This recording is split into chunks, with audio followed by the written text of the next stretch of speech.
अनंत श्री विभूषित जगत अर्चनीय वंदनीय प्रातः स्मरणीय श्री सद्गुरुदेव जी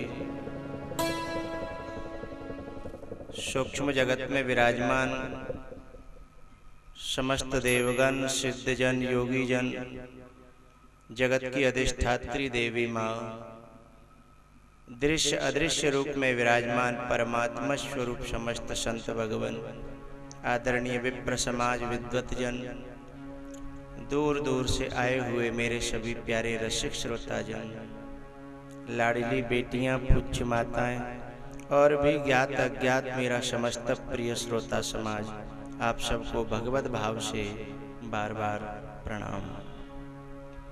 आओ भगवान नाम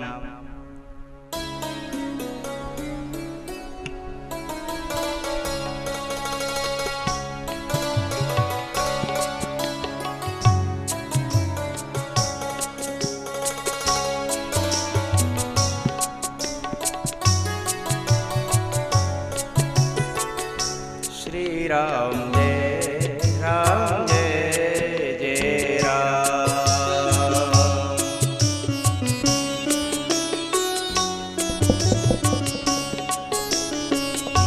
श्री राम जय राम जय जय राम। श्री राम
श्री राम जय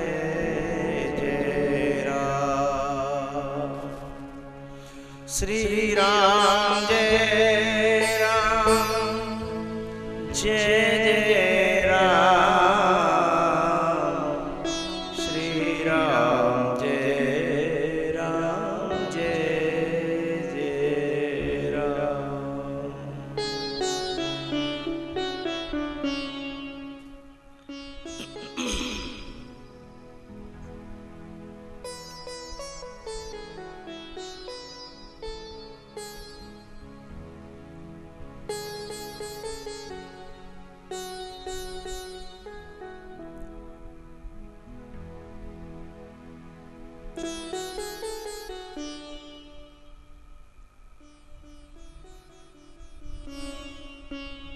अब चौपाई बोल ली।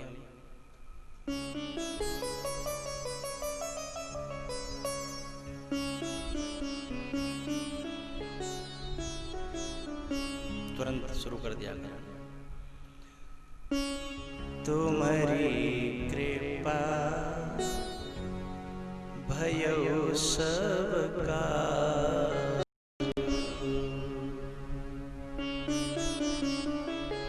तुम्हारी कृपा भयो सबका, जन्म हमार सुफल भा आजू, जन्म हमार सुफल भा आजू। तुम्हारी कृपा भयो सबका, जन्म हमार सुफल भाजू, जन्म हमार सुफल भाजू।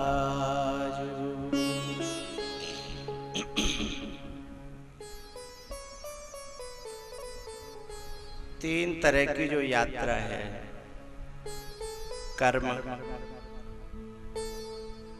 के सानिध्य में और एक विचार के सानिध्य में और एक विश्वास के सानिध्य में।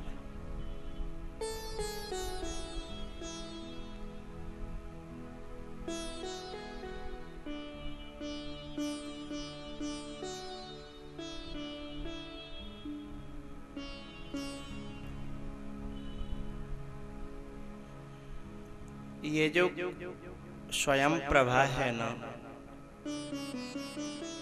ये भगवान की भक्ति है, कृपा है।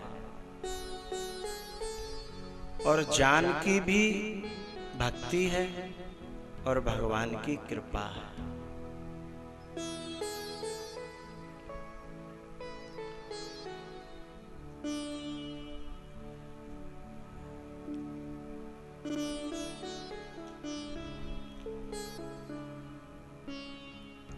अयोध्या से ये कृपा भगा दी गई,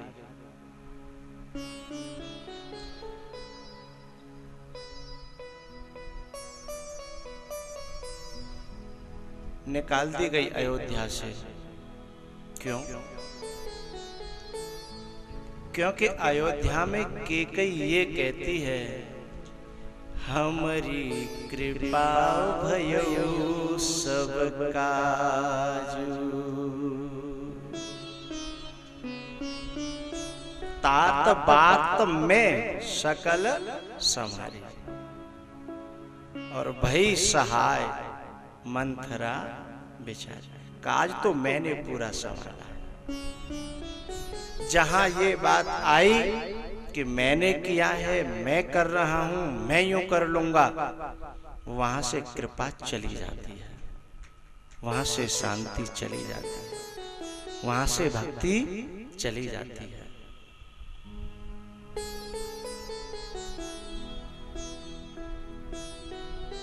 और जहां ये हो गया कि तुम्हारी कृपा भयो सब काजू,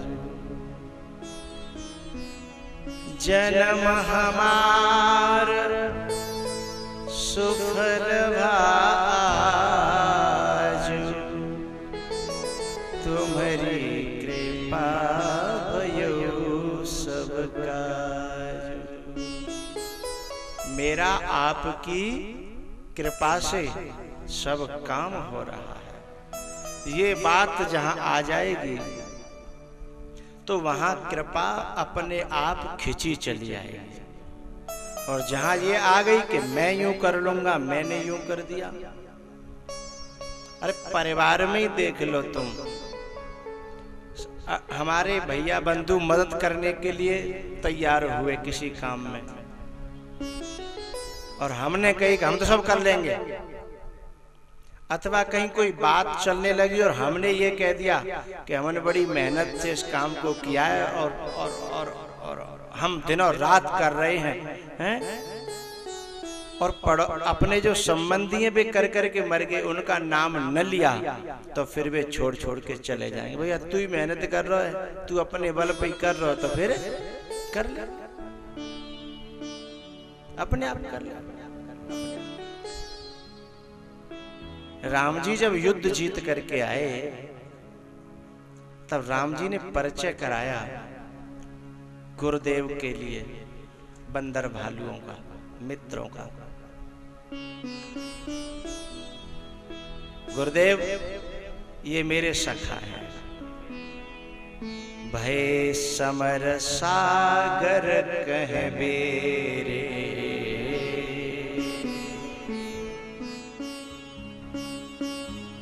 ये सब सखा सुनहु मुनि मेरे, भय समर सागर कह बेरे। ये जो रणभूमि का जो सागर था उसमें ये मुझे बचा ले आए। गुरुजी बोले जब जय बचावे बारे है गए तो फिर हमारा तो कोई मतलब नहीं रहा है? जय तुम्हारे बचवैया, जय तुम्हारे रखवारे, हम तो कोई मतलब में ही नहीं रहे। फिर अपने सखाओं को परिचय दिया भगवान ने गुरुदेव का। तब कहा सखाओ यूं मत समझना कि हमने अपने बल पर युद्ध जीत लिया, इनकी कृपा दनुज, इनकी कृपा से हमने राक्षसों को मार दिया। राम जी का कहीं नाम नहीं आएगा कि मैंने ऐसा कर दिया, मैंने ऐसा कर दिया। हम कौन होते हैं करने वाले? ये बहुत से लोग जिंदगी बीत जाती है, कथा नहीं करा पाते हैं। कौन नहीं करा पाते? जिनके मन में ये रहता है कि हम ही करेंगे, हम ही ये करना पड़ेगा, सब वजन हमारे सिर पे आवेगा, हम कैसे करेंगे। यदि हम भगवान से डोर लगा के रखें, महापुरुषों से डोर लगा के रखें कि मन में बसी है, आप कब पूरी करोगे? दिल में लगी है, आप कब पूरी करोगे? राम जी जब रावण को मार के आ रहे थे ना,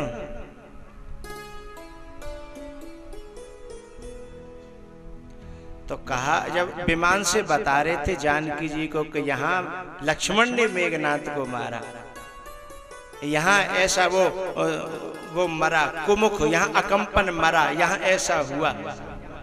लेकिन जब रावण के मरने की बात आई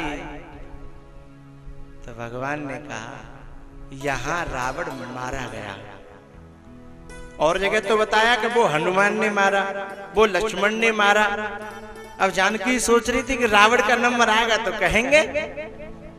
जैसे ही रावण के समय वो जगह आई, बोले जानकी यहाँ रावण मारा गया। किसने मारा वो मुझे नहीं पता, लेकिन यहाँ रावण मारा गया। और हर व्यक्ति अपने कर्मों से उठता है और अपने कर्मों से ही मरता है। न कोई मारता है और न कोई बढ़ाता है, अपने ही कर्मों से। हाँ, महापुरुषों का आशीर्वाद, संकल्प, सानिध्य और उनमें जो विश्वास है वो विकास करता है। वो भी अपना ही संकल्प हुआ, अपना ही कर्म हुआ।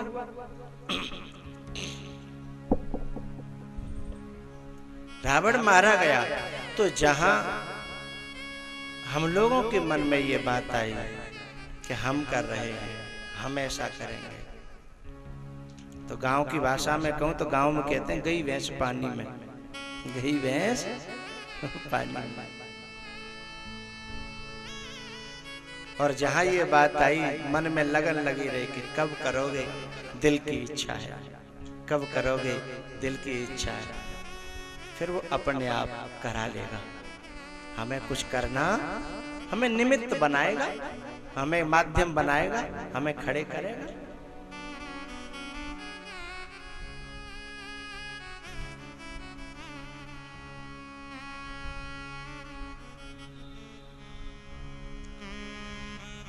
भैया कल ये चर्चा चली कि 3 तरह की यात्रा होती है और सबसे अच्छी यात्रा कृपा के माध्यम से और विश्वास के माध्यम से होती है, और उसमें चलना नहीं पड़ता, अपने आप पहुंच जाते हैं। जब कृपा मिल गई स्वयं प्रभा, तो उसने कहा कि मूदऊ नयन विवर तज जाओ, और मैं विश्वास दिलाती हूं पहिहु सीतहि जन पछताओ। एक परिवार में अनेकों का भाग्य जुड़ा होता है, अनेकों का। अब किसी परिवार में न जाने किसके संकल्पों से तो अशांति आ रही है और किसके संकल्पों से शांति आ रही है, पता नहीं चलता। न जाने किसका संकल्प फलीभूत होता है। तो ये कल का मैंने वो पूरा किया। अब मैं आऊं भागवत की कथा में जो क्रम चल रहा है, जो संवाद है, उसमें कल मैंने निवेदन किया था उमा और शिव का संवाद और सूत और शौनक का संवाद। एक संवाद हुआ हरिद्वार में नारद जी का और सनत कुमारों का। नारद जी जब लोकांतरों से घूम करके पृथ्वी लोक पर आए, मृत्यु लोक भी कहते हैं इसे, यमुना के किनारे उन्होंने भक्ति को रोते हुए देखा। ज्ञान और वैराग्य वृद्धावस्था में जर्जर पड़े हैं, और जिसके बेटे जर्जर हो जाए और माँ जवान हो, माँ को दुख होगा। नारद जी वहां से निकल रहे थे और भक्ति की नजर पड़ गई। भो भो साधो क्षणं तिष्ठ मच्चिन्तामपि नाशय दर्शनं तव लोकस्य सर्वथा अगहरं परम। हे महात्मा, हे साधु, हे दरवेश, हे गुरुदेव, आप थोड़ा सा ठहरो। भो भो साधो क्षणम तिष्ठ। अरे आपके तो दर्शन से ही पापों का नाश हो जाता है। कटहि पाप कह वेद पुराना। आप जरा ठहरो। भक्ति ने अपनी व्यथा सुनाई। नारद जी ने मन में संकल्प किया कि मैं तेरे पुत्रों को सही कर दूंगा। उन्होंने अपने जितने भी तरीके थे वेद पाठ किया, लेकिन सही नहीं हुए ज्ञान वैराग्य। गीता का पाठ सुनाया, सही नहीं हुए। कीर्तन किया तो भी सही नहीं हुए। मंत्र दिया कान में तो भी सही नहीं हुए। उन्होंने भगवान से प्रार्थना करी कि हे परमात्मा, कौन सा उपाय है जिसे मैं करूं। तब आकाशवाणी हुई, सतकर्म समाचर। बोले सत्कर्म करो, सत्संग करो। सत्संग करोगे तो ज्ञान और वैराग्य जागृत हो जाएंगे, युवा हो जाएंगे और सुंदर हो जाएंगे। और उनके सुंदर और जागृत होते ही भक्ति सुखी हो जाएगी।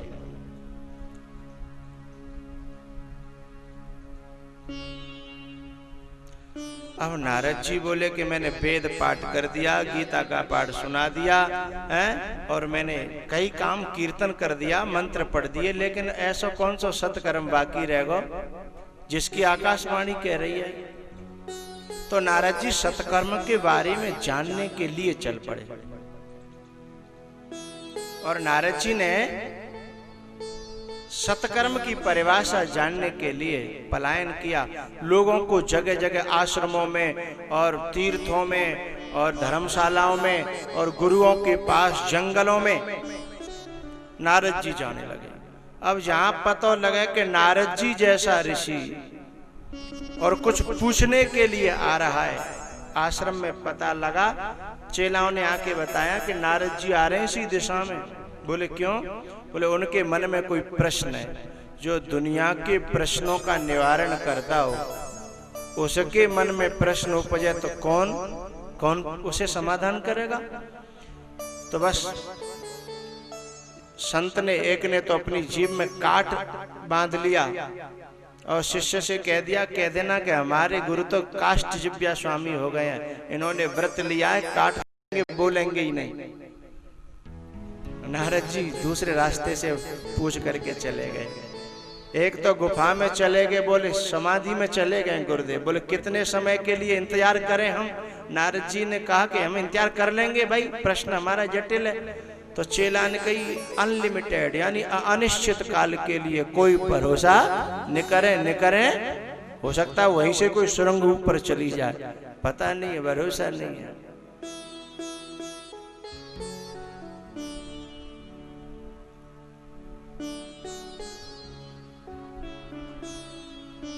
कुछ पलायन कर गए, कुछ मौन धारण कर गए। मुंह की भूता तथास्ते।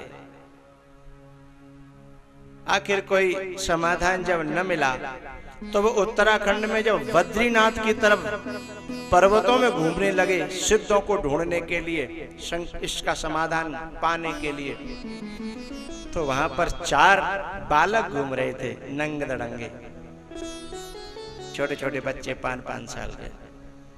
और उन बच्चों को नारद जी ने इग्नोर कर दिया कि ये कोई बालक, सीधे जा रहे थे।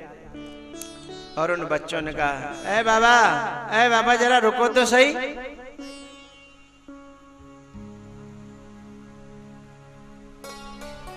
बोले साधु के मुख पर ये चिंता की रेखाएं शोभा नहीं देती। अरे फिकर की फंकी करे ताको कहत फकीर। आप तो फकीर हो, साधु हो, फिर इतनी चिंता? चिंता तो दुनिया में सबको होती है, चाहे गृहस्थ हो चाहे साधु हो, लेकिन दोनों की चिंताओं का में अंतर होता है। एक की चिंता परमात्मा से मिलाती है और एक की चिंता नरक की तरफ ले जाती है। चिंता दोनों को हुआ करती है। जो दूसरों के सुख दुख में चिंता करे, हैं? पर दुख दुखी और पर सुख सुखी। पर दुख दुखी होगा तो चिंता होगी, यह साधु का लक्षण है। पर दुख दुखी और पर सुख सुखी, यह साधु का लक्षण है। और पर सुख दुखी और पर दुख सुखी, यह असाधु का लक्षण है। चिंता दोनों को हो गई, साधु को भी और असाधु को भी। एक की चिंता परमात्मा की तरफ ले जाती है। लेकिन यहां सनत कुमारों ने कहा, है साधु कुतस चिंता तरो भगवान, ये आपको ये कैसी चिंता? काते चिंता वाली ऐसी? नारद जी ने कहा, देखा कि लगते तो बालक हैं, लेकिन बालक इनकी भाषा तो वृद्धों के भी वृद्धों जैसी है। नारद जी तुरंत गए और उनका दर्शन किया तो नारद जी की चिंता उसी समय डाउन हो गई।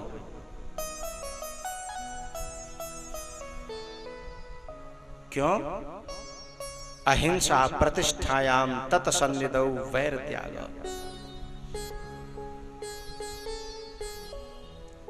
महापुरुषों का लक्षण है। वैसे तो महापुरुष विलक्षण होते हैं, उनका कोई लक्षण नहीं होता, लेकिन फिर भी कुछ इस प्रकार के चिन्ह हैं कि उनसे हम उन्हें समझने की कोशिश करें तो थोड़ा बहुत समझ सकते हैं।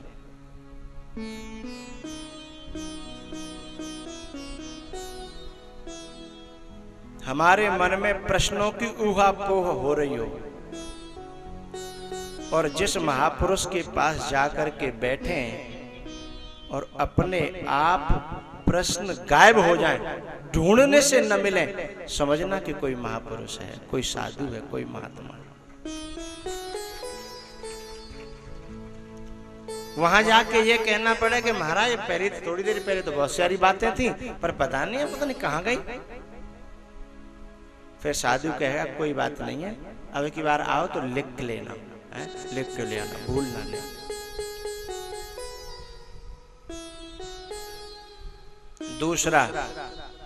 दूसरा लक्षण है कि महात्मा के पास जाओ, साधु के पास जाओ और वो डायरेक्टली इनडायरेक्टली संकेतों से या बातों से तुम्हारे मन में बैठे हुए प्रश्नों का उत्तर कहने लगे।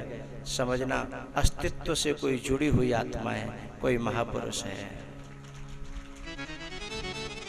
जहां अपने मन की कहनी न पड़े। लेकिन एक बात ध्यान रखना, महापुरुष के पास जाकर के अपनी खटपट चालू मत कर देना, अपनी बड़बड़ चालू मत कर देना, नहीं तो उसके मन से जो झरना फूट रहा होगा वो उसे रोक लेगा। बोले अभी ये अपने में नहा रहा है ना, नहीं तो फूटते हुए झरने को रोक लेगा।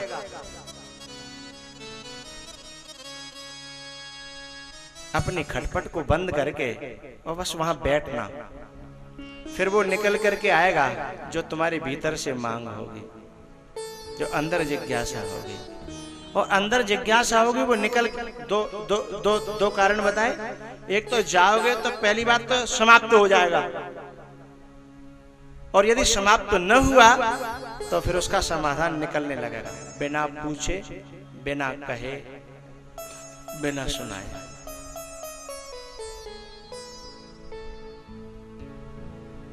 जैसे नारद जी ने देखा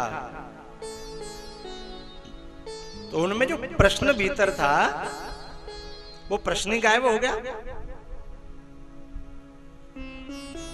सनत कुमारों ने कहा कि भाई साधु क्या बात है बता। बोले थोड़ा सोच रहा हूं, थोड़ा तसल्ली से। हाँ सोच लो, आप बताओ। तब नारद जी ने थोड़ी देर बाद सोच करके कहा, बाबा देखत बालक बहुकालीना,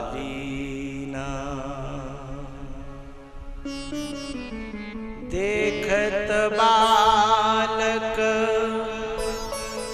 बहुकालीना,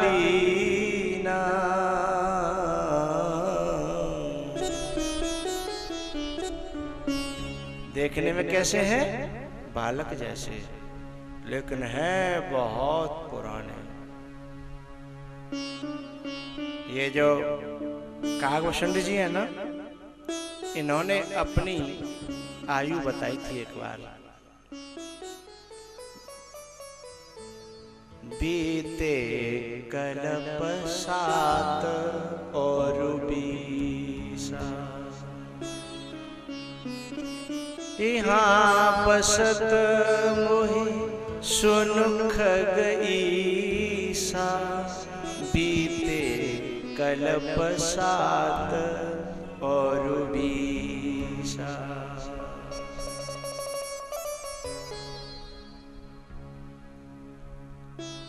लेकिन सनत कुमारों की कोई उम्र पूछे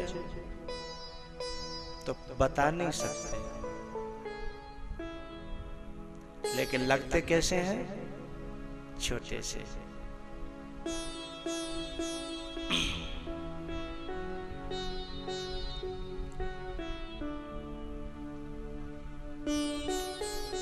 सच बात तो ये है कि जब साधु सचमुच में साधु हो जाता है ना, तो फिर वो बालक ही हो जाता है। साधु होने का मतलब ही है जो कचरा इकट्ठा किया था, जिससे हम बड़े बन गए थे, वो सब कचरा को निकाल के फेंक देना और बच्चे जैसा हो जाना ही सच्चा साधु हो जाना है। निर्मल मन जन सो मोहि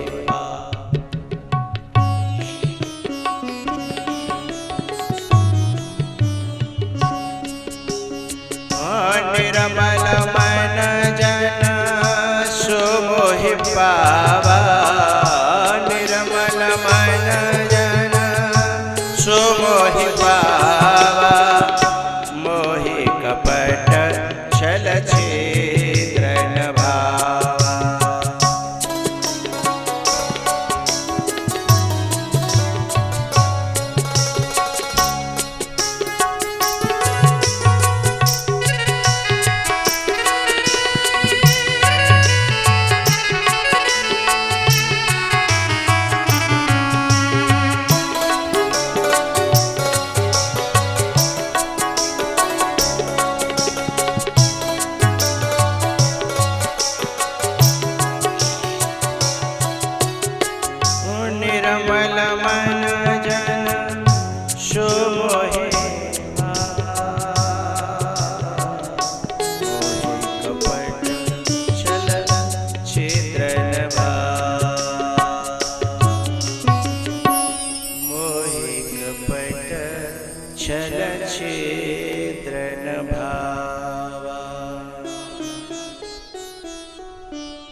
बाबा मेरी जो चिंता है ना, मेरी अपनी कोई चिंता नहीं है, मैं तो बहुत फक्कड़ हूं। नारद जी ने कहा मेरा तो 2.5 घड़ी से ज्यादा कहीं रुकना होता ही नहीं है।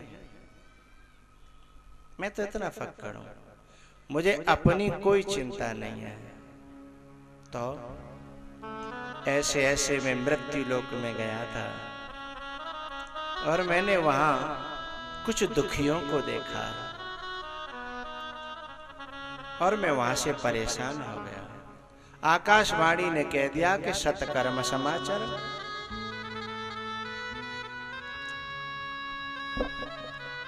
वो सत्कर्म क्या है बाबा, अभी तक मेरी समझ में नहीं आया है। तब सनत कुमारों ने कहा हे देवर्षि,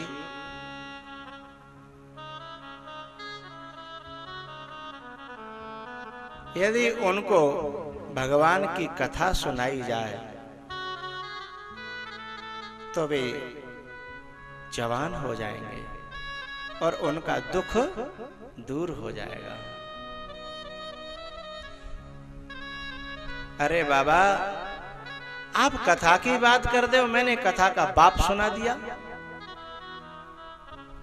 ऐसा क्या सुना दिया? बोले वेद पाठ सुना दिया। कथा वेदों में से ही निकली है ना? बोले हाँ। देवर्षि जो काम बेटा कर सकता है ना, वो काम बाप नहीं कर सकता। अच्छा, कितने भी वेद सुनाए जाएं, कितना भी कर्मकांड किया जाए, उनकी मूर्छा दूर नहीं होगी। क्यों? भक्ति, ज्ञान और वैराग्य ये प्रवृत्ति के पार की चीज है और ये कर्म कांड और ये वेद ये सब प्रवृत्ति के अंतर्गत आते हैं। भक्ति, ज्ञान और वैराग्य ये प्रवृत्ति जहां खत्म होती है और जहां से निवृत्ति शुरू होती है, ये वहां की बात है। तुमने जो उपाय किए हैं वो प्रवृत्ति परक हैं। उपनिषदों में 2 मार्ग कहे गए, श्रेय मार्ग और प्रेय मार्ग। प्रेय मार्ग प्रवृत्ति, श्रेय मार्ग निवृत्ति। तो यदि निवृत्ति के जो पथिक हैं वो प्रवृत्ति परक कर्मों को करेंगे तो सफलता मिलने वाली नहीं है। इसलिए सन्यासी की चुटिया काट दी जाती है, सन्यासी का जनेऊ काट दिया जाता है, सन्यासी को भिक्षा का पात्र पकड़ा दिया जाता है, क्योंकि वो प्रवृत्ति की सारी सीमाओं को पार कर जाता है।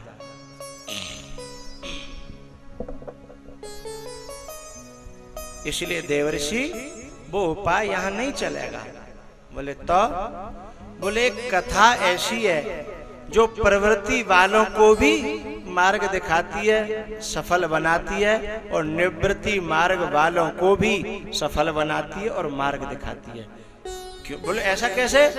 बोले हाँ, चार्यों वेद पुराण अष्टादश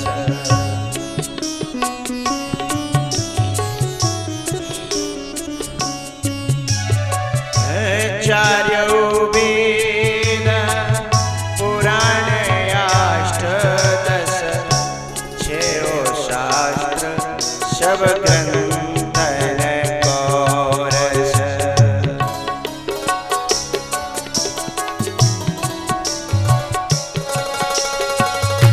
मुनि जन धन संतन को सर्वस।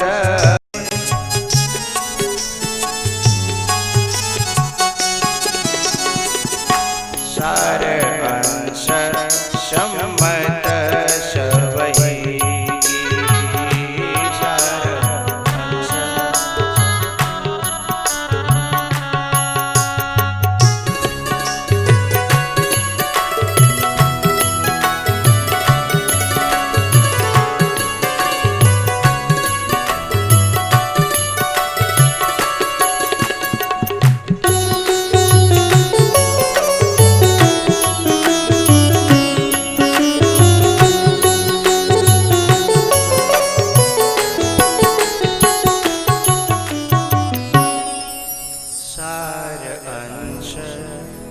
हिम्मत सबही की। कथा में कुछ बाकी बचता ही नहीं है।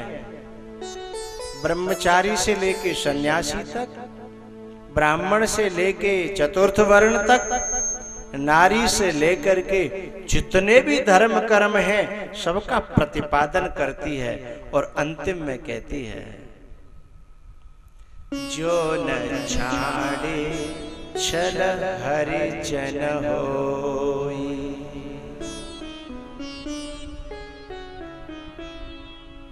जो न छाड़े छल हरिजन होई, सोचनीय सबही विधि सोई।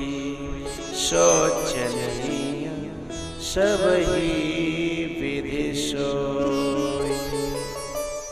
जो न छाड़े छल हरिजन होई, सोचनीय सबही विधि सोई।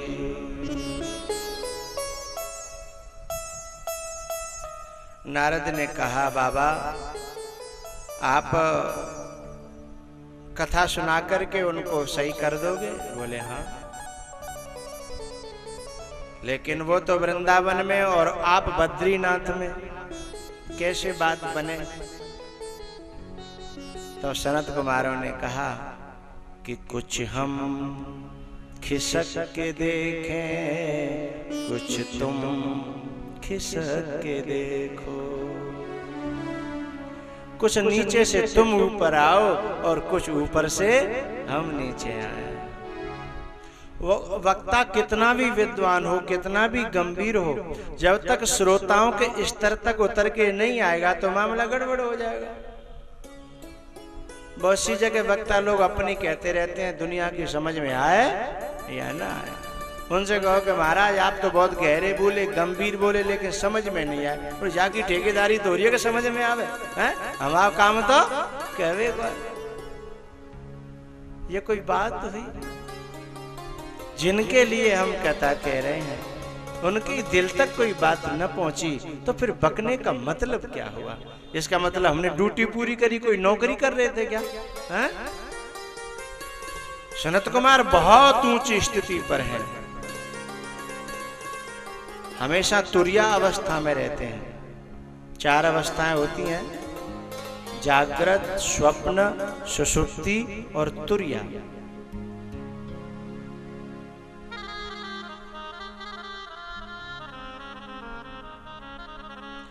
जीव और चार्यु अवस्था विभुन सहित विराजई। जीव और चार्यु अवस्था विभुन सहित विराजई। दशरथ जी की जो 4 संतान है वो 4 बहुएं हैं। वे चारों जो बहुएं हैं ना, वे 4 अवस्था हैं और उनमें रहने वाले, उनके हृदय में बसने वाले वे 4 विभु हैं। जागृत, स्वप्न, सुषुप्ति और तुरिया। और इनके जो पति हैं, जो मालिक हैं, जो स्वामी हैं, वे भी 4 हैं, विश्व, तेजस, प्राज्ञ और विभु यानी राम। जीव और चार्यु अवस्था विभुन सहित विराज है। उर्मिला है ना, उर्मिला वो जागृत अवस्था है।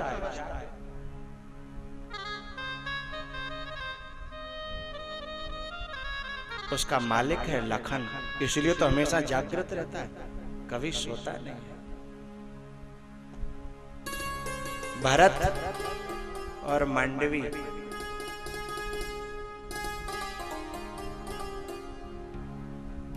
मांडवी है ना, वो स्वप्ना अवस्था है। उसका मालिक है तेजस, भरत। सुषुप्ति श्रुति कीर्ति, उसका मालिक रिपुहन प्राज्ञ और जानकी तुरिया अवस्था है, जिसका मालिक ब्रह्म है, जिसका मालिक विभु है, व्यापक है। जीव और चार्यो अवस्था विभु नश्चर सहित विराज। भैया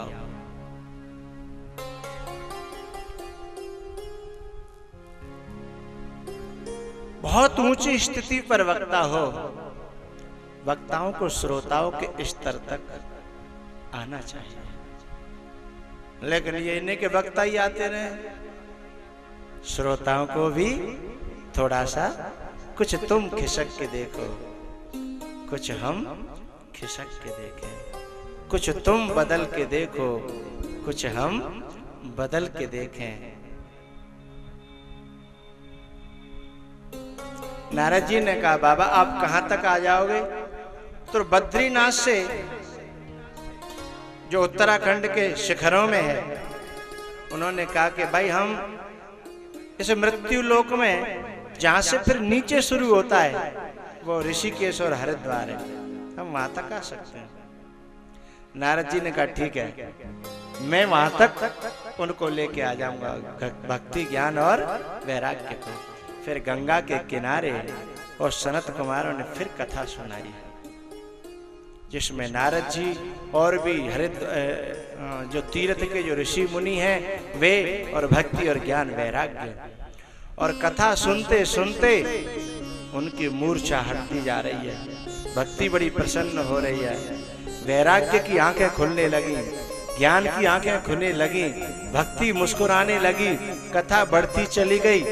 और एक समय ऐसा आया, कथा सुनते सुनते सभी श्रोताओं की और वक्ता की ऐसी दशा बनी कि वहां परमात्मा का उद्धव के साथ, अर्जुन के साथ, दारुक के साथ में, अपने पार्षदों के साथ में पूरे भीड़ में प्राकट्य हो गया और वहां कीर्तन होने लगा।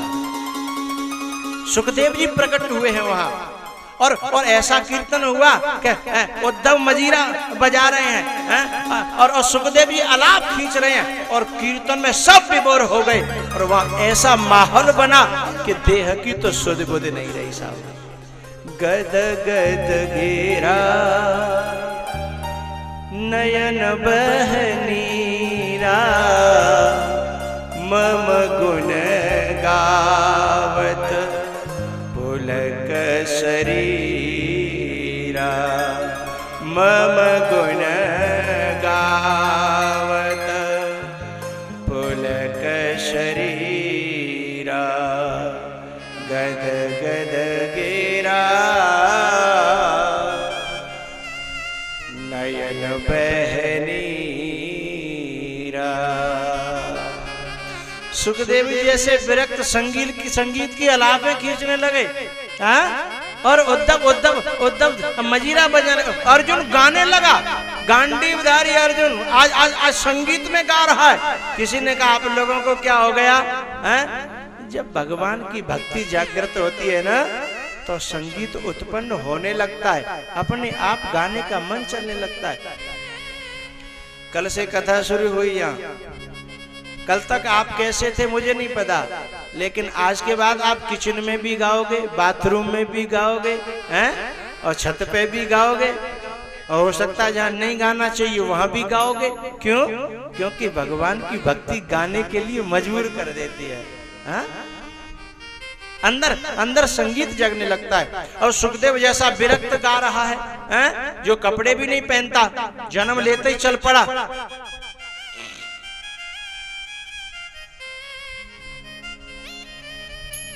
वैराग्य और ज्ञान युवान तभी होंगे जब देह की सुध बुध नहीं रहेगी। जब तक देह में हमारी आत्मबुद्धि है, देहाध्यास है, देह में ही मैं पनाए, देह में ही लगे हैं, तो ज्ञान और वैराग्य न जागृत होंगे, न जवान होंगे, जर्जर और बूढ़े पड़े रहेंगे। जब सब डूबे भाव विभोर हुए। उसके बाद भगवान बड़े प्रसन्न होकर के बोले कि आप जितने भी वक्ता और श्रोता यहाँ पर हैं, आप मुझसे कुछ मांग लो। सब श्रोता और वक्ता भगवान से कहते हैं, भगवान आप आ गए, अब और क्या चाहिए, आपसे आगे और है क्या? नहीं नहीं, मेरा आना व्यर्थ नहीं जाएगा, आपको कुछ न कुछ मांगना पड़ेगा, आप कुछ मांगिए। भगवान ने बार बार जब कहा तो सब लोग बोले क्या मांगे, क्या मांगे? तब भक्ति ने कहा, भगवान हमें कुछ नहीं चाहिए, आपके दर्शन होने के बाद आपसे कुछ मांगना आपका अपमान है। आपके दर्शन होने के बाद आपसे कुछ मांगना आपका अपमान है। और कोई प्रकट होता और वो कहता कुछ मांग लो तो हम आपको मांगते, लेकिन आप ही जब मिल गए अब क्या चाहिए?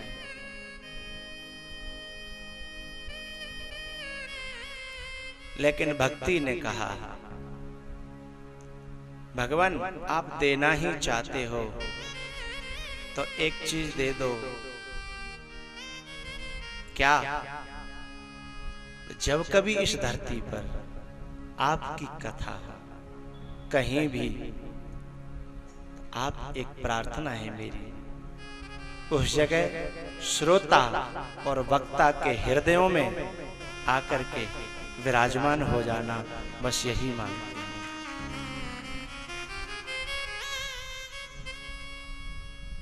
इसीलिए आप लोगों ने देखा होगा कि पांडाल में घुसने के बाद मन कुछ और तरह का हो जाता है, और पांडाल से निकलने के बाद मन कुछ और तरह का हो जाता है। उस भक्ति के मांगे हुए वरदान को पूरा करने के लिए जब तक ये मृत्यु लोक है तब तक भगवान को हमारे हृदय में आकर के निवास करना पड़ता है, हृदय में आना पड़ता है।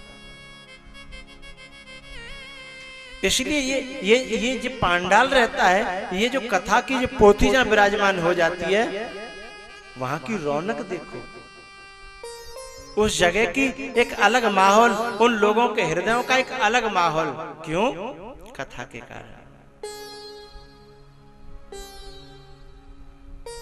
जब ज्ञान वैराग्य जागृत हो गए तब नारद जी ने सनत कुमारों से पूछा, महाराज ये तो बड़े गजब की दवा है आपकी, मैंने बड़े बड़े अमृत पिलाए वेदों के, इन्हें कुछ नहीं हुआ, और आपने तो ये कथा सुना दी और ये जागृत हो गए। बोले दवाई महंगी और सस्ती और बड़ी और छोटी नहीं होती, जो मर्ज है ना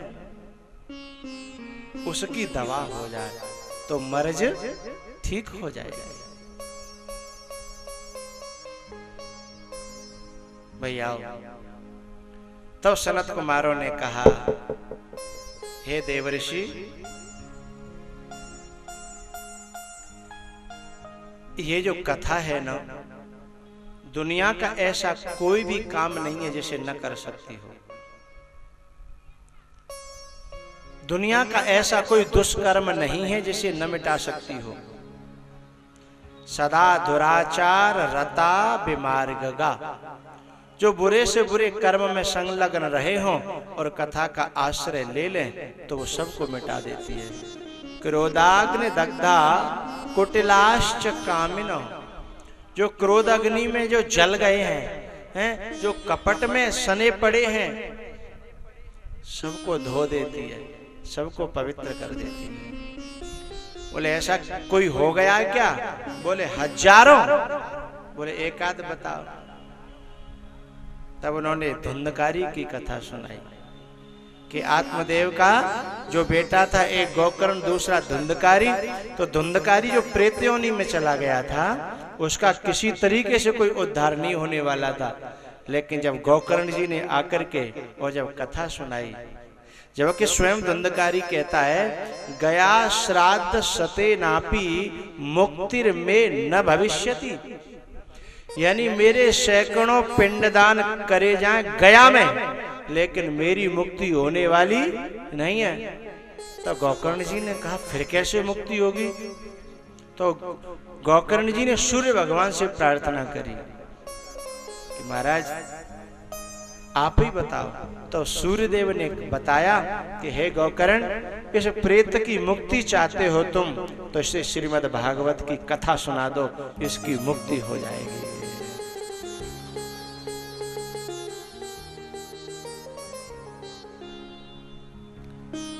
ऐसा कोई दुनिया में असंभव काम नहीं है जिसे कथा नहीं कर सकती हो।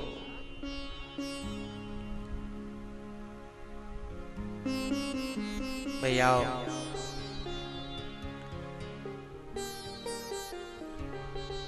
पांचवा जो संवाद है भागवत का सुखदेव और परीक्षित जी का।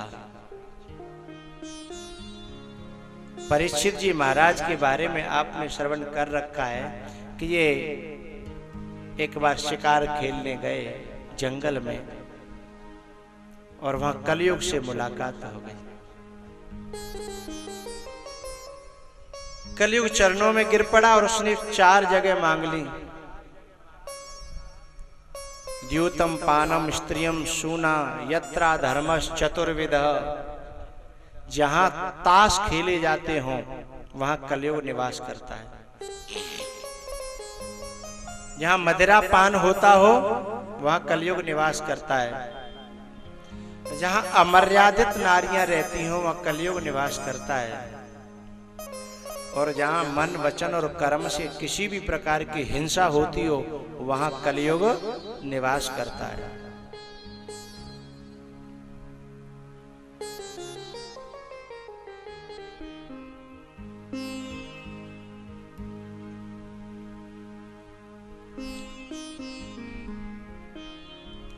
बहुत से लोग दिल के बड़े साफ होते हैं, दिल के बड़े अच्छे होते हैं, लेकिन उनकी वाणी जो इतनी कठोर होती है, कड़वी होती है कि तलवार से न लगे, उनकी वाणी से लग जाए।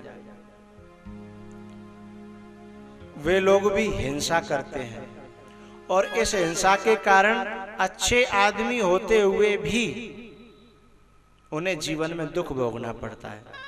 बहुत सी माताएं होती हैं ना, वो कहती हैं हम मौके ही तो बुरे हैं, हम हमारी आत्मा कितनी साफ है, हम तो पूछो पर हम मौके बुरे साची कह देते हैं।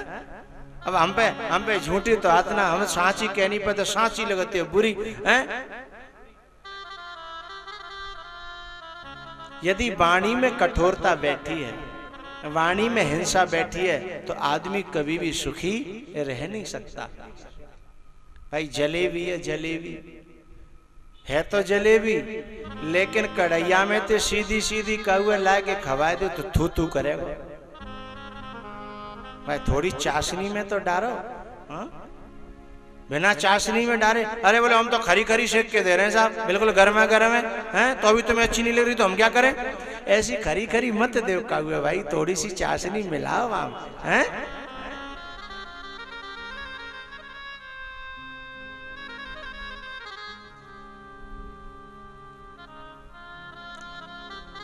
बहुत से लोग हैं उनका तो पूरा गांव बुरा रहता है, पूरा गांव, बस वाणी के कारण। खूब सेवा भाव है, खूब हृदय में प्रेम है, आत्मा शुद्ध है, लेकिन पूरे गांव के बुरे बन बैठे हैं। काहे के मारे? वाणी के कारण। और कुछ ऐसे होते हैं कि कछु नहीं करेंगे लेकिन वाणी से खुश रखेंगे, बात अंते खुश रखेंगे।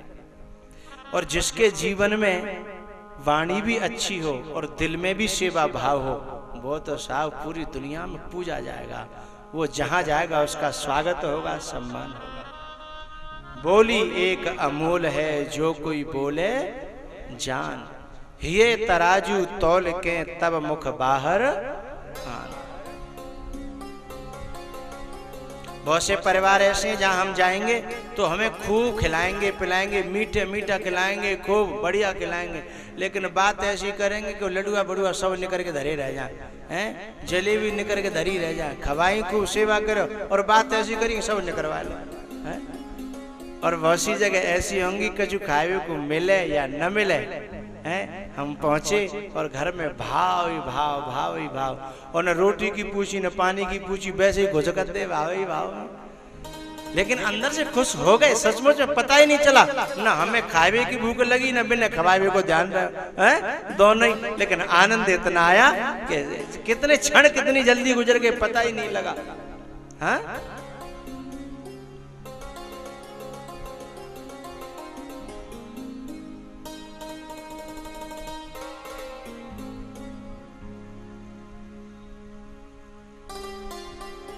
भाव कोई चीज है, वाणी कोई चीज है, इनको प्रयोग करना जिसे आ गया हा? वो संसार में पूजा जाएगा, सम्मानित होगा। इसलिए सांची भी पहले तो सांची कहो ही मत, सत्यवादी बनो ही मत, ज्यादा सत्य हरिश्चंद्र की पूछ बनो ही मत। अरे कोई और ही कह देगो तुम्हें ठेका थोड़ी ले रखे हो भाई, कोई और कह देगो हा? और नहीं कह देगो तो भगवान जाने, वो जाने, बाको कर्म जाने हा? अब हमारे नारद जी हैं, मैंने कोई मतलब नहीं झूठी सांची थे, अपन भगवान को भजन करवो। ज्यादा परी तो कह दे तू माने चाहे मत माने। मीठी जहां भाषा हमारी बन गई तो हमारी बुरी बात भी अच्छी लगेगी, और भाषा में कड़वापन आ गया तो हमारी अच्छी बात भी बुरी लगेगी।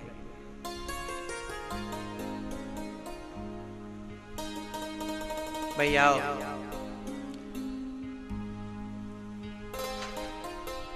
परीक्षित जी महाराज ने 4 जगह दी, कलयुग ने कहा कि एक और दे दो। बोले बताओ, बोले सोने में, स्वर्ण में, चांदी में नहीं, केवल सोने में। सोने में कलयुग का वास हो गया। एक दिन सोने का मुकुट पहन करके स्वयं जो जरासंध से जीत के लाए थे भीम, वह परीक्षित ने पहन लिया। उसे पहन करके गए तो बुद्धि पर कलयुग बैठ गया, मौका मिल गया।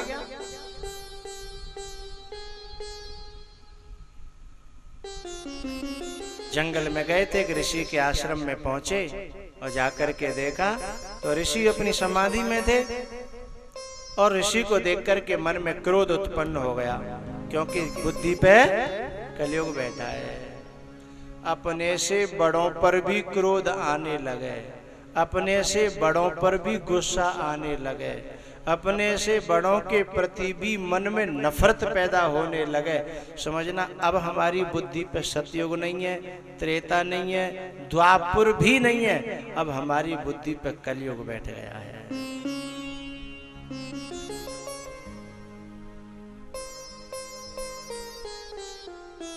और बोले त्रेता और सतयुग की क्या पहचान है? बोले घरवाले एक कूण खेत नहीं दें, घर में से निकाल दें, और देश निकाला दे दें, उसके बाद में भी नफरत न हो, प्यार ही उमड़े राम की तरह से। देश निकाला दे दिया, घर से भगा दिया, तपस्वी के बाबा जी को वेश बना दो और कह दे जाओ, उसके बाद में भी राजीव लोचन राम चले तज बाप को राज बटाऊ की नाई। समझना हमारी ऐसी बुद्धि हो जाए तो समझना हमारी बुद्धि पे त्रेता युग बैठ गया है, भगवान का युग बैठ गया है।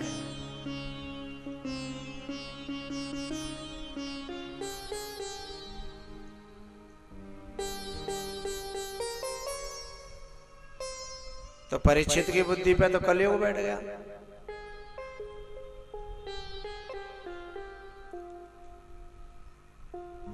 बोले सतयुग की क्या पहचान है? सतयुग की पहचान है कि जिसने हमारी करनी में, हमारे संग बुरा करने में कसर न छोड़ी हो, अपनी पूरी दम लगाई हो, हमें बर्बाद करने में, हमारे परिजनों को बर्बाद करने में, हमारे सब कुछ बर्बाद करने में कसर न राखी हो, लेकिन फिर भी मन से यही दुआ निकले भगवान इसका भला हो, इसका अच्छा हो, तो समझना हमारे हृदय में सतयुग विराजमान हो गया है।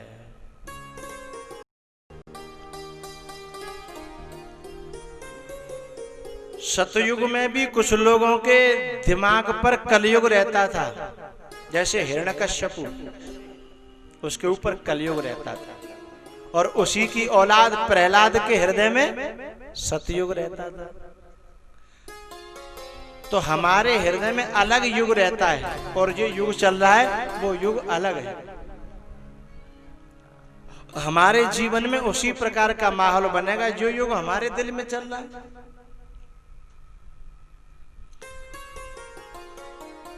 तो बड़ों से शिकायत हो गई, गुस्सा आने लगा, तो उसने मरा हुआ सर्प जो है श्रृंगी ऋषि के गले में डाल दिया और चला आया परीक्षित। पीछे से उसका बेटा समीक ऋषि आए और उन्होंने श्राप दे दिया कि जिसने मेरे पिता के गले में ये नाग डाला है उसको आज से 7वें दिन तक्षक डस लेगा। ऋषि की जब आंखें खुली श्राप को सुनकर के ऋषि को बड़ा दुख हुआ। दरवेश क्या नहीं देते, सिर्फ बद्दुआ नहीं देते।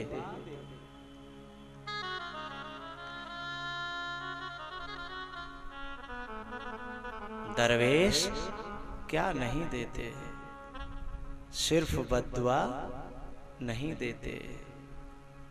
तेरी करनी तू जाने, जा हम तुझे सजा नहीं देते।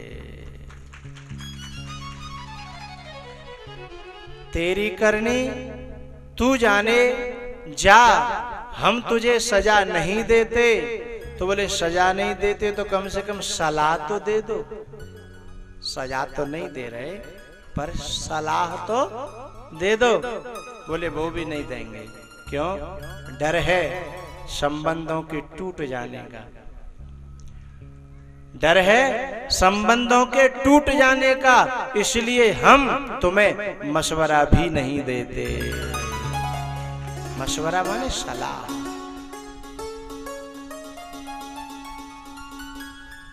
भाई आओ। बड़ा दुख हुआ समीक ऋषि, श्रृंगी ऋषि को, और उन्होंने तुरंत खबर भेजी परीक्षित के यहाँ कि भाई बहुत हमारे बेटे से गलती हो गई है, लेकिन अब साफ तो वापस नहीं हो सकता, लेकिन आप अपने कल्याण का कोई न कोई मार्ग खोज लो।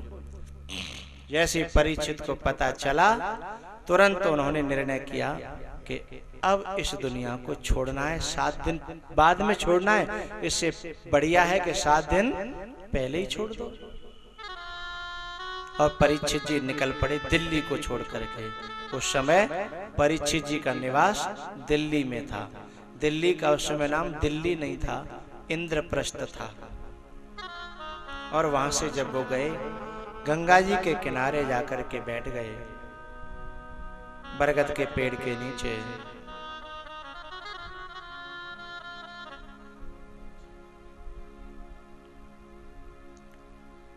और भैया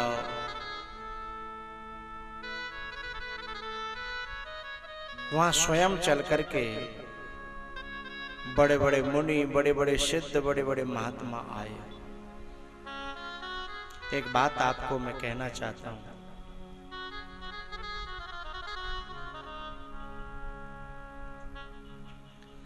यदि जिंदगी भर हमने अच्छा कर्म किया है, सेवा की है, सुख दिए हैं लोगों को, तो जब हम पर हमें जरूरत होगी तो हमें सिद्धों को, महापुरुषों को बुलाना नहीं पड़ेगा, वे स्वयं चल करके आएंगे खुद। और हम जिंदगी भर अपने स्वार्थ के लिए जिए, चालाकियों में जिए, अपनी चतुराई में जिए, तो फिर हम बुला बुला के मर जाएं। उन लोगों का हमें दर्शन, सहयोग, साथ मिलने वाला नहीं है। परीक्षित जी ने कोई निमंत्रण नहीं भेजा, लेकिन भीड़ लग गई। पिप्पलाद,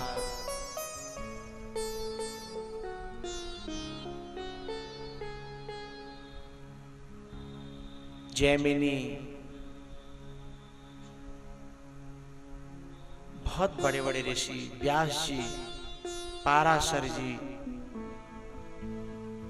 सब आकर के बैठ गए, संकल्प कर रहे थे कि इसका भला हो, कैसे इसका भला हो, कैसे इसका भला हो। और साधु के मन में किसी के भले की कामना जग जाए तो फिर उस व्यक्ति को अपनी चिंता छोड़ देनी चाहिए, क्योंकि उसकी चिंता किसी और ने ले ली। अब अपनी चिंता करने की जरूरत क्या है? तो बोले क्या करें? बोले जिसने तुम्हारी चिंता ले ली है ना, उसकी सेवा में लग जाओ। वो सेवा अंतःकरण को पवित्र कर देगी, हृदय को पवित्र कर देगी। और जिसने तुम्हारी चिंता ली है, उसके शब्दों में तुम्हें विश्वास बढ़ने लगेगा हृदय पवित्र होने पर। और हृदय पवित्र होने पर विश्वास बढ़ेगा तो हमारे जीवन में उसके शब्द साकार होने लगेंगे।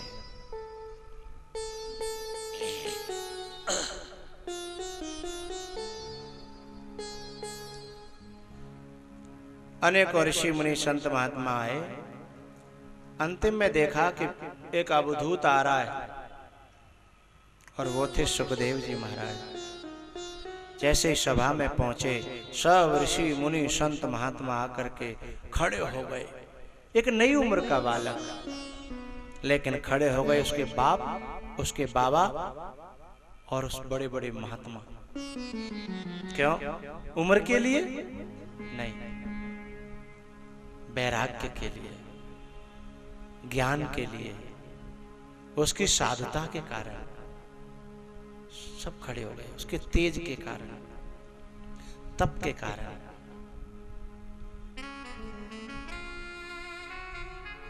जैसे सुखदेव जी सामने आए, परीक्षित जी चरणों में गिर पड़े। ये शाम संस्मरणात् पुंसा सद्यः शुद्ध्यन्ति वै गृहा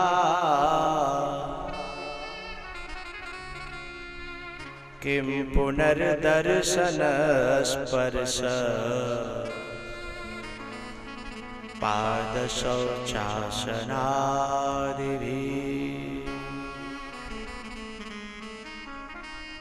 परीक्षित जी की आंखें भर आई। कहा, गुरुदेव आपको देख करके लगता है कि अब मेरा कल्याण हो गया।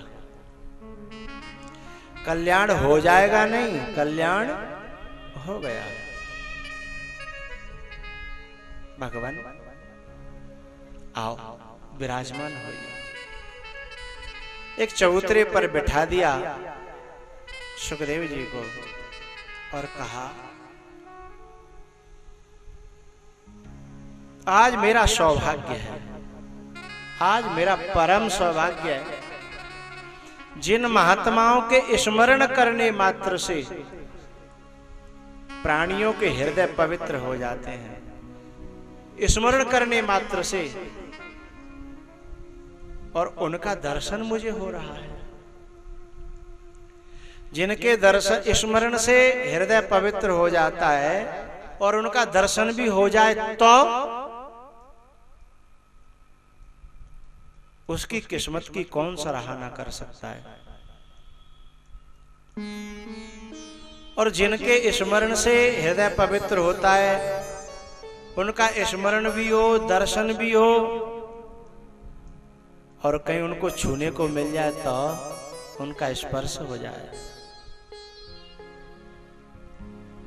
उसके भाग्य की इस धरती पर कौन सराहना कर सकता है। एक बात मैं आप सबको कह देना चाहता हूं, जब कभी जीवन में सुख आवे या दुख आवे,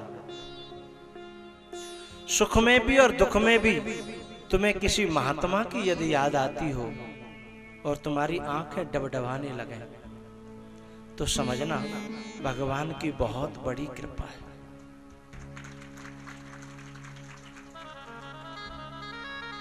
सुख में भी हृदय पिघलता है और दुख में भी हृदय पिघलता है, और दोनों ही अवस्थाओं में संसार की याद आती है तो हमारी गति नीचे होगी, और यदि किसी महात्मा की याद आती है तो हमारी गति ऊपर होगी। चाहे सुख हो चाहे दुख हो, सुख जब आए, अच्छी जगह मिले, कोई अच्छा कोई कुछ भी हो, तब मन में ऐसा होने लगे काश यहां कोई और होता, अपना सद्गुरु, अपना महात्मा, अपना मालिक। काश यहां कोई और होता। मेला देखने जाएं, अच्छी चीजें देखें, यह गुरुजी होते। कहीं तीर्थ में घूमने जाएं, यह गुरुजी होते।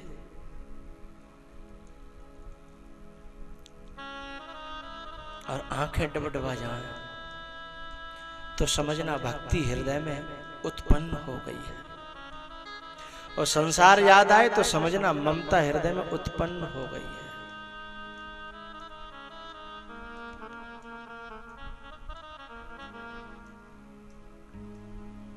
दुख में भी याद आए कि आज यहां कोई और होता,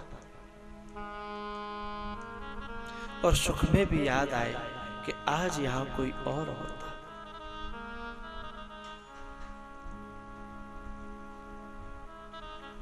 है तो ममता ही जो संतों में लगती है वह भी, और संसार में लगती है वह भी, लेकिन जो संतों में लगती है वो ममता भक्ति बन जाती है।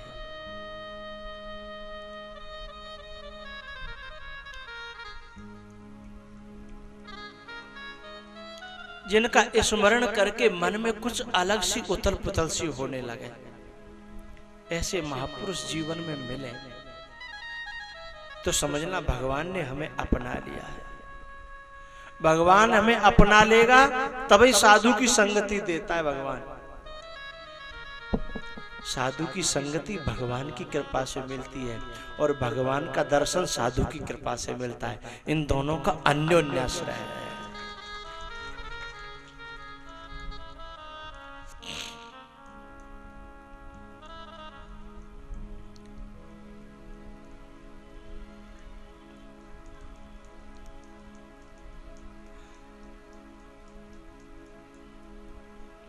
बड़े बड़े कर्मकांडियों को परमात्मा नहीं मिला। भागवत में कथा आती है कि भगवान श्री कृष्ण के सखाओं को जंगल में एक बार भूख लगी और एक ब्राह्मणों का गांव था, वहां चले गए। भोजन मांगा तो दिया नहीं ब्राह्मणों ने। हवन में लगे थे, स्वाहा स्वाहा स्वाहा।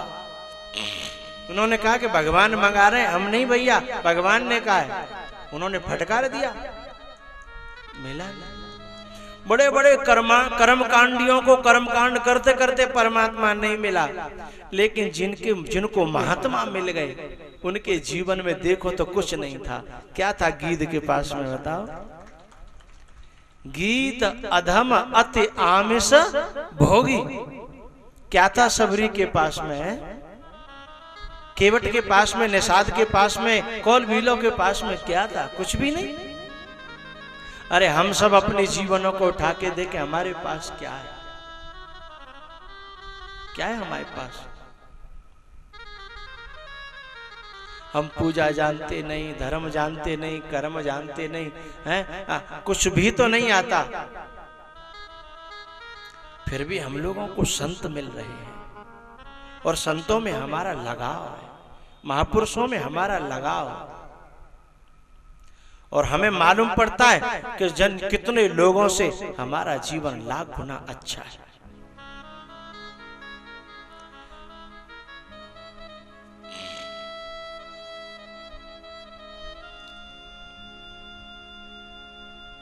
येषां संस्मरणात् पुंसां सद्य शुद्ध्यन्ति वै गृहा। या तो संत में हमारी ममता हो जाए, या अकारण ही किसी साधु का प्रेम हमें प्राप्त हो जाए, किसी संत का, किसी महात्मा का प्रेम हमारे ऊपर उमड़ने लगे, या तो हमें संत की याद आने लगे या किसी महात्मा को हमारी याद आने लगे, समझना बात बन गई।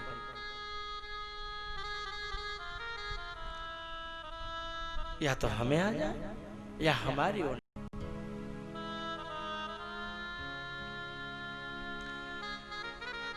सुदामा के पास में कोई करोड़ों की दौलत नहीं है, राजपाट नहीं है और कोई बहुत बड़ा कर्मकांडी भी नहीं है, लेकिन सुदामा को भगवान याद करते।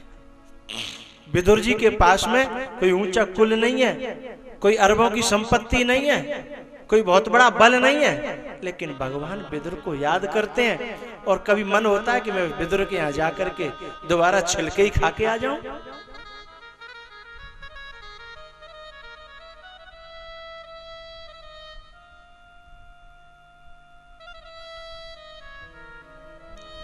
भगवान को जब वनवास हुआ तो जरूरी नहीं था कि वे दक्षिणी दिशा में जाते, दिशाएं तो बहुत पड़ी थी। अरे सारी दुनिया तो जब घर छोड़ती है तो उत्तराखंड की तरफ जाती है। पांडव उत्तराखंड को गए, विदुर जी उत्तराखंड को गए, अभी भी न जाने कितने लोग उत्तराखंड में जाते हैं और लौट के वापस नहीं आते। लेकिन भगवान जी उल्टी दक्षिण की तरफ गए, क्योंकि वो कौलवीर इंतजार कर रहे थे, केवट इंतजार कर रहे थे।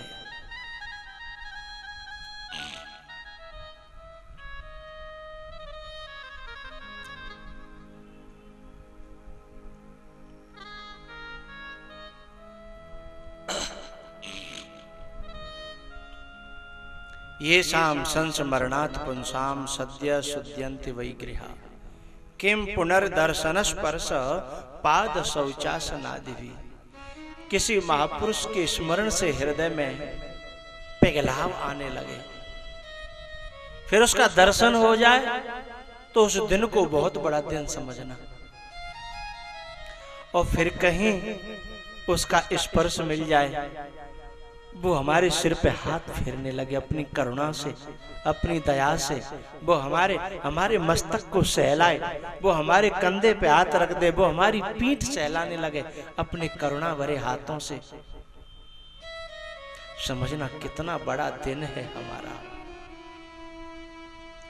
उसकी दृष्टि हमें देख करके प्रफुल्लित होने लगे, खुश होने लगे, समझना हमारा भाग्य जग रहा है।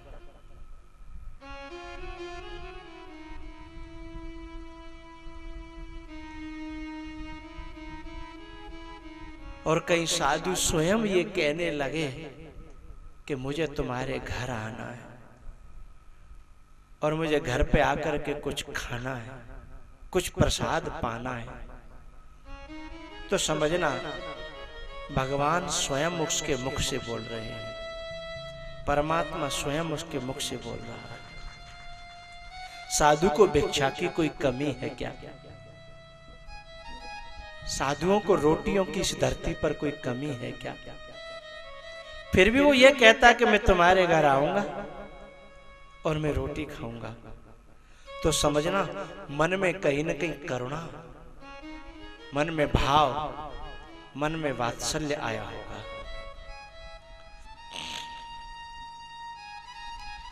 घर पे आए अथवा तुमसे कहे कि भैया तुम कहाँ हो, आज आश्रम आना और रोटी ले आना, समझना तुम्हारी कहीं न कहीं याद आई है और तुम्हारी सेवा किसी मन के कोने में कौंध रही होगी।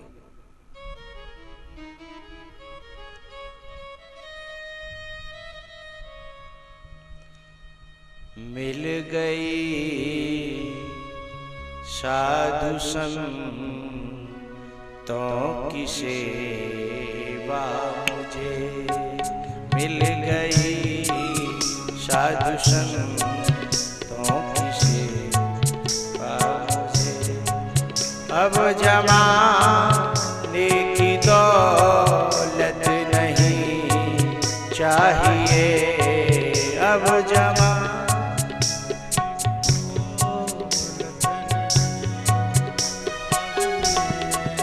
मिल गई साधु संतों की सेवा मुझे।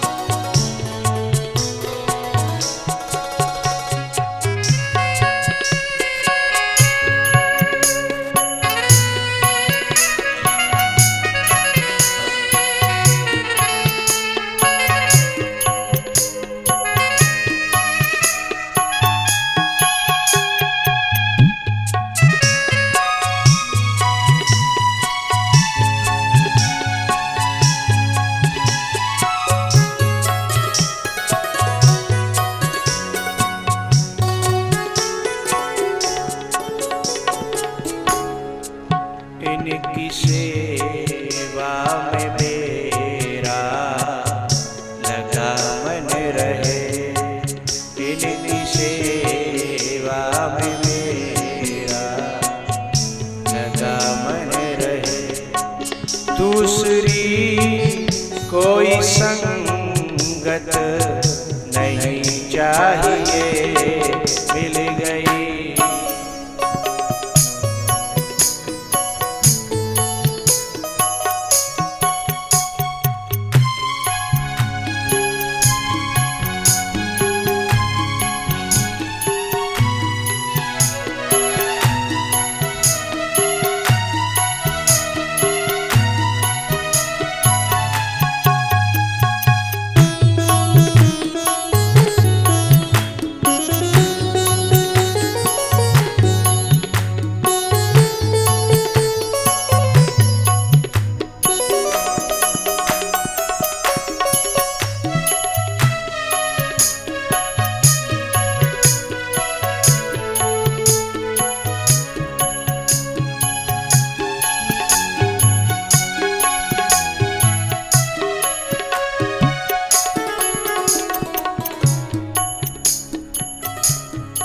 मुझको एक और संतों की सेवा मिले, दूसरी और मिलता हो स्वर्गों का सुख।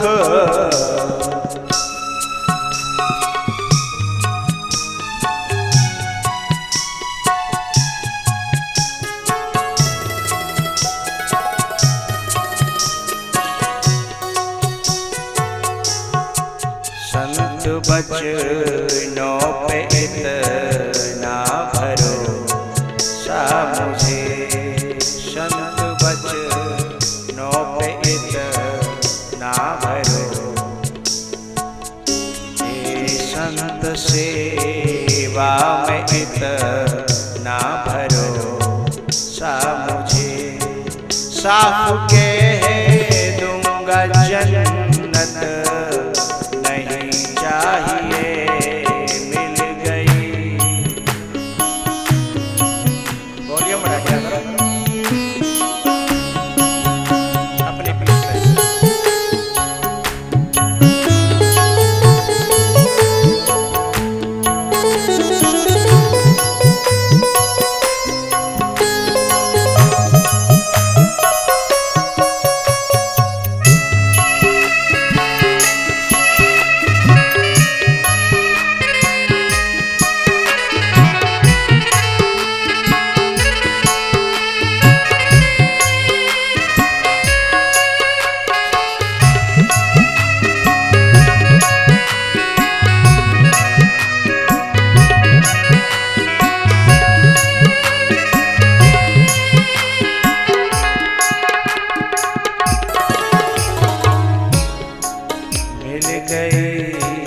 साधु संतों की सेवा मुझे मिल गई, साधु संतों की सेवा मुझे। अब जमाने की दौलत नहीं चाहिए, अब जमाने की दौलत नहीं चाहिए, इनकी सेवा में मेरा लगा मन रहे, इनकी सेवा में मेरा लगा मन रहे। दूसरी कोई रंगत नहीं चाहिए, मिल गई साधु संतों की सेवा मुझे। बोलो सद्गुरुदेव भगवान की। 2:15 बजे हैं, पानी का विश्राम है 15-20 मिनट का, फिर अपनी जगह पर बैठे हैं।